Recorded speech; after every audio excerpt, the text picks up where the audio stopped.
नमस्कार। प्रांजल ज्ञान गंगा में आप सभी का स्वागत है। हम संक्षिप्त महाभारत का पाठ कर रहे हैं जिसमें कि भीष्म पर्व चल रहा है। कल हमने श्रीमद् भगवत गीता के 18वें अध्याय का पार्ट 2 पढ़ा था। आज हम कथा में राजा युधिष्ठिर का भीष्म, द्रोण, कृप और शल्य के पास जाकर उन्हें प्रणाम करके युद्ध करने के लिए आज्ञा और आशीर्वाद मांगने की कथा को पढ़ेंगे। वैशंपायन जी कहते हैं, राजन, गीता स्वयं भगवान कमल नाभ के मुख कमल से निकली है, इसलिए इसी का अच्छी तरह स्वाध्याय करना चाहिए। अन्य बहुत से शास्त्रों का संग्रह करने से क्या लाभ है। गीता में सब शास्त्रों का समावेश हो जाता है। भगवान सर्वदेव में है, गंगा में सब तीर्थों का वास है तथा मनु सकल वेद स्वरूप है। गीता, गंगा, गायत्री और गोविंद इन गकार युक्त 4 नामों के हृदय में स्थित होने पर फिर इस संसार में जन्म लेना पड़ता है। श्री कृष्ण के भारतामृत के सारभूत गीता को विलोकर उसे अर्जुन के मुख में होमा गया है। संजय ने कहा, तब अर्जुन को बाण और गांडीव धनुष धारण किए देखकर महारथियों ने फिर सिंहनाद किया। उस समय पांडव, सोमक और उनके अनुयायी दूसरे राजा लोग प्रसन्न होकर शंख बजाने लगे तथा भेरी, पेशी, क्रकच और नरसिंहों के अकस्मात बज उठने से वहां बड़ा शब्द होने लगा। इस प्रकार दोनों ओर की सेना को युद्ध के लिए तैयार देख महाराज युधिष्ठिर अपने कवच और शस्त्रों को छोड़कर रथ से उतर पड़े और हाथ जोड़े हुए बड़ी तेजी से पूर्व की ओर, जहां शत्रु की सेना खड़ी थी, पितामह भीष्म की ओर देखते हुए पैदल ही चल दिए। उन्हें इस प्रकार जाते देख अर्जुन भी रथ से कूद पड़े और सब भाइयों के साथ उनके पीछे पीछे चल दिए। भगवान श्री कृष्ण तथा दूसरे मुख्य राजा भी बड़ी उत्सुकता से उनके पीछे हो दिए। तब अर्जुन ने कहा, राजन, आपका क्या विचार है? आप हमें छोड़कर पैदल ही शत्रु की सेना में क्यों जा रहे हैं? भीमसेन बोले, राजन, शत्रु पक्ष के सैनिक कवच धारण किए युद्ध के लिए तैयार खड़े हैं। ऐसी स्थिति में आप भाइयों को छोड़कर तथा कवच और शस्त्र डालकर कहाँ जाना चाहते हैं? नकुल ने कहा, महाराज, आप हमारे बड़े भाई हैं। आपके इस प्रकार जाने से हमारे हृदय में बड़ा भय हो रहा है और हमें बड़ी व्याकुलता हो रही है। बताइए तो सही, आप कहाँ जाएंगे? सहदेव ने पूछा, राजन, इस महाभयावनी रणस्थली में आ जाने पर अब हमें छोड़कर शत्रुओं की ओर कहाँ जा रहे हैं? भाइयों के इस प्रकार पूछने पर भी महाराज युधिष्ठिर ने कोई उत्तर नहीं दिया। वे चुपचाप चलते ही गए। तब चतुर चूड़ामणि श्री कृष्ण ने हंसकर कहा, मैं इनका अभिप्राय समझ गया हूँ। ये भीष्म, द्रोण, कृप और शल्य आदि सब गुरुजनों से आज्ञा लेकर शत्रुओं के साथ युद्ध करेंगे। ऐसा मेरा मत है कि जो पुरुष अपने गुरुजनों की आज्ञा लिए बिना ही उनसे युद्ध करने लगता है तो उसे स्पष्ट ही शाप दे देते हैं, और जो शास्त्रानुसार उनका अभिवादन करके और उनसे आज्ञा लेकर संग्राम करता है, उनकी अवश्य विजय होती है। इधर जब श्री कृष्ण ऐसा कह रहे थे तो कौरवों की सेना में बड़ा कोलाहल होने लगा और कुछ लोग दंग से रहकर चुपचाप खड़े रहे। दुर्योधन के सैनिकों ने राजा युधिष्ठिर को आते देखा तो आपस में कहने लगे, ओहो, यही कुल कलंक युधिष्ठिर है। देखो, अब यह डरकर अपने भाइयों के सहित शरण पाने की इच्छा से भीष्म जी के पास आ रहा है। अरे, इसकी पीठ पर तो अर्जुन, भीम, नकुल, सहदेव जैसे वीर हैं, फिर भी इसे भय ने कैसे दबा लिया है? ऐसा कहकर फिर वे सैनिक कौरवों की प्रशंसा करने लगे और प्रसन्न होकर अपनी ध्वजाएं फहराने लगे। इस प्रकार युधिष्ठिर को धिक्कार कर वे सब वीर यह सुनने के लिए कि देखें ये भीष्म जी से क्या कहता है और रणबांकुर भीमसेन तथा कृष्ण और अर्जुन इस मामले में क्या बोलते हैं, चुप हो गए। इस समय महाराज युधिष्ठिर की चेष्टा से दोनों ही पक्षों की सेनाओं में बड़े संदेह में पड़ गई। महाराज युधिष्ठिर शत्रुओं की सेना के बीच में होकर भीष्म जी के पास पहुंचे और दोनों हाथों से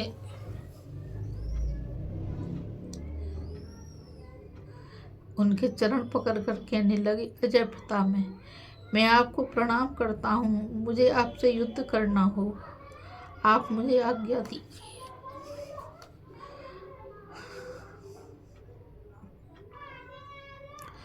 और साथ ही आशीर्वाद देने की कृपा भी कीजिए। भीष्म ने कहा, युधिष्ठिर, यदि इस समय तुम मेरे पास न आते तो मैं तुम्हारी पराजय के लिए तुम्हें शाप दे देता, किंतु अब मैं तुम पर बहुत प्रसन्न हूँ। बेटा, तुम युद्ध करो,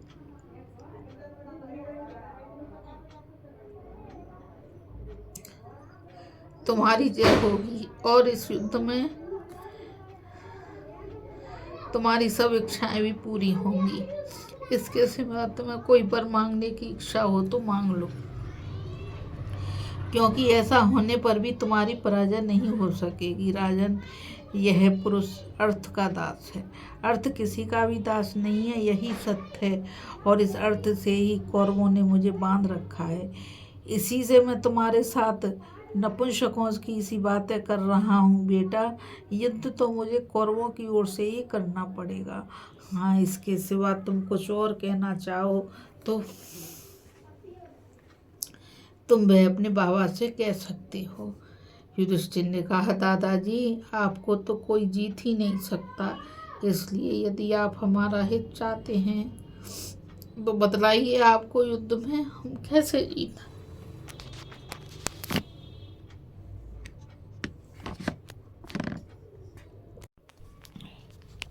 भीष्म बोले, कुंती नंदन, संग्राम भूमि में युद्ध करते समय मुझे जीत सके ऐसा तो मुझे कोई दिखाई नहीं देता। अन्य पुरुष तो क्या, स्वयं इंद्र की भी ऐसी शक्ति नहीं है। इसके सिवा मेरी मृत्यु का भी कोई निश्चित समय नहीं है, इसलिए तुम किसी दूसरे समय मुझसे मिलना।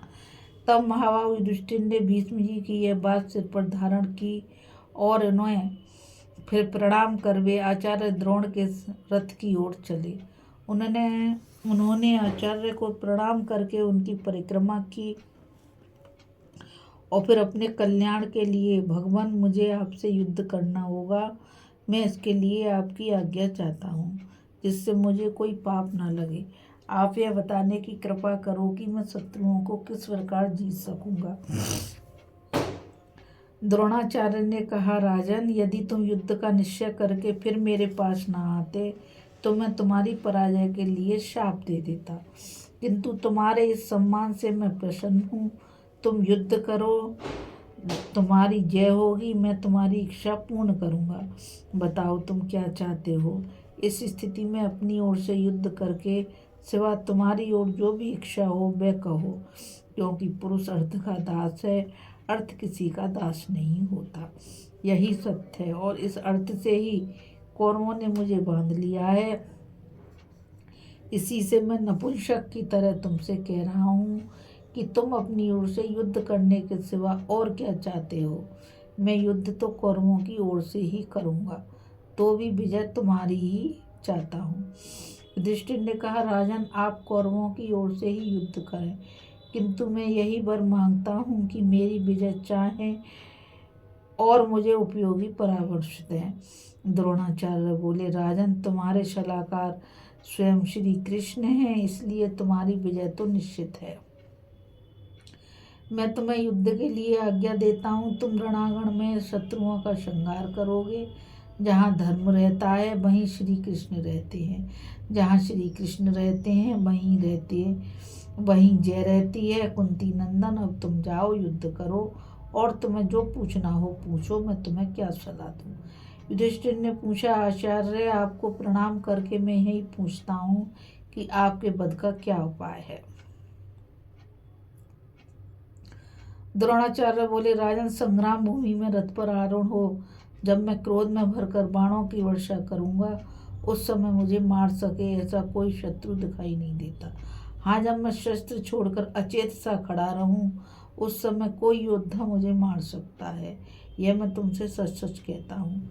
एक सच्ची बात तुम्हें बताता हूँ, जब किसी विश्वास पात्र व्यक्ति के मुख से मुझे कोई अत्यंत अप्रिय बात सुनाई देती है तो मैं संग्राम भूमि में अस्त्र त्याग देता हूँ।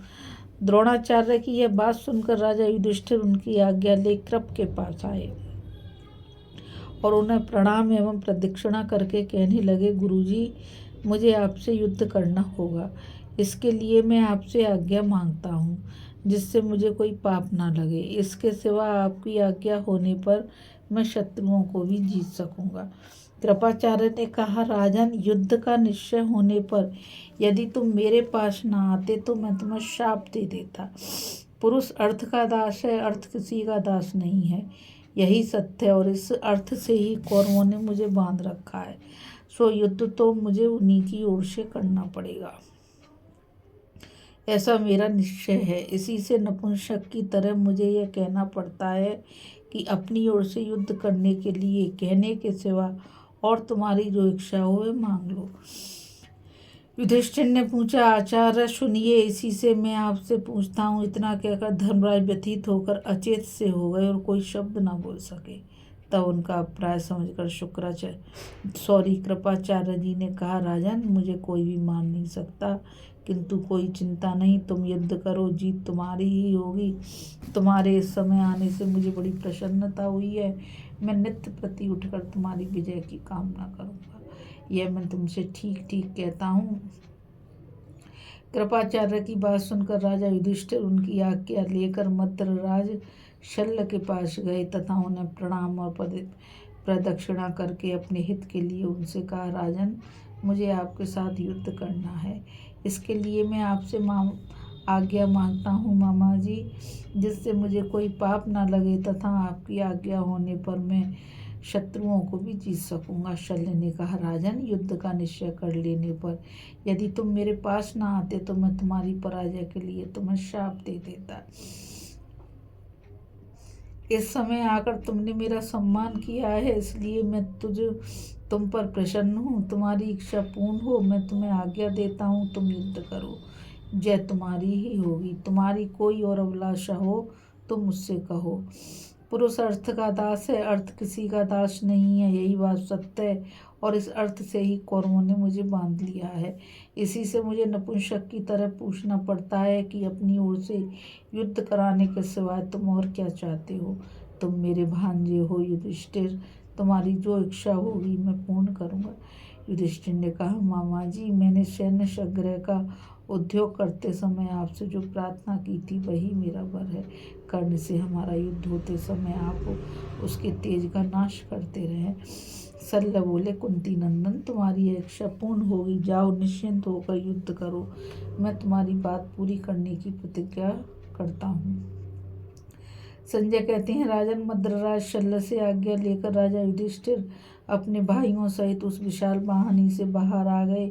इस बीच में श्री कृष्ण कर्ण के पास गए और उससे कहा, मैंने सुना है भीष्म जी ने देश होने के कारण तुम युद्ध नहीं करोगे। यदि ऐसा है तो जब तक भीष्म नहीं मारे जाते तब तक तुम हमारी ओर आ जाओ। उनके मारे जाने पर फिर तुम्हें दुर्योधन की सहायता करने की उचित जानना पड़े तो फिर हमारे मुकाबले में आकर युद्ध करना। कर्ण ने कहा, केशव, मैं दुर्योधन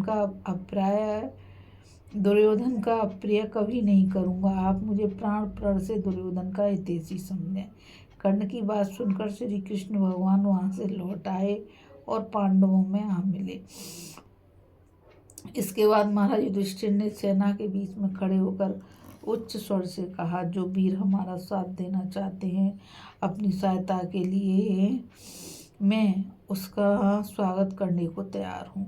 यह सुनकर युयुत्सु बड़ा प्रसन्न हुआ। उसने पांडवों की ओर देखकर धर्मराज युधिष्ठिर से कहा, महाराज, यदि आप मेरी सेवा स्वीकार करें तो मैं इस महायुद्ध में आपकी ओर से कौरवों के साथ युद्ध करूँगा। युधिष्ठिर ने कहा, युत्सो, आओ आओ, हम सब मिलकर तुम्हारे मूर्ख भाइयों से युद्ध करेंगे। महाभाव, मैं तुम्हारा स्वागत करता हूँ, तुम हमारी ओर से संग्राम करो। मालूम होता है महाराज धृतराष्ट्र का वंश भी तुमसे ही चलेगा और तुमसे ही उन्हें पिंड मिलेगा। राजन, फिर युधिष्ठिर भी घोष के साथ तुम्हारे पुत्रों को छोड़कर पांडवों की सेना में चला गया। तब धर्मराज युधिष्ठिर ने अपने भाइयों के सहित प्रसन्नतापूर्वक पुनः कवच धारण किया। सब लोग अपने अपने रथों पर चढ़ गए। फिर सैकड़ों दुंदुभियों का घोष होने लगा और योद्धा लोग तरह तरह से सिंहनाद करने लगे। पांडवों को रथ में बैठे देखकर धृष्टद्युम्न आदि सब राजाओं को बड़ा हर्ष हुआ। पांडवों ने माननीयों का मान करने का गौरव प्राप्त किया है, यह देखकर राजाओं ने उनका बड़ा सत्कार किया तथा अपने बंधु बांधवों के प्रति उनकी सुहृदता, कृपा और दया की बड़ी चर्चा की। इस कथा में बस इतना ही। अभी हम कथा में राजा युधिष्ठिर का भीष्म, द्रोण, कृप से युद्ध करने के लिए आज्ञा मांगना और उनका आशीर्वाद प्राप्त करने की कथा को पढ़ा था। इस कथा में बस इतना ही। आगे की कथा में हम युद्ध का आरंभ, दोनों पक्षों के वीरों का परस्पर भिड़ना की कथा को पढ़ेंगे। मुझ गीता रावत को आज्ञा दीजिए। कल फिर मिलेंगे एक नई कथा के साथ। और मैं आप सभी से यही कहना चाहूँगी कि इस चैनल को ज़्यादा से ज़्यादा लाइक, शेयर और सब्सक्राइब कीजिए ताकि यह मूल्य ज्ञान अधिक से अधिक लोगों तक पहुँच सके। राधे राधे। जय श्री कृष्णा। नमस्कार।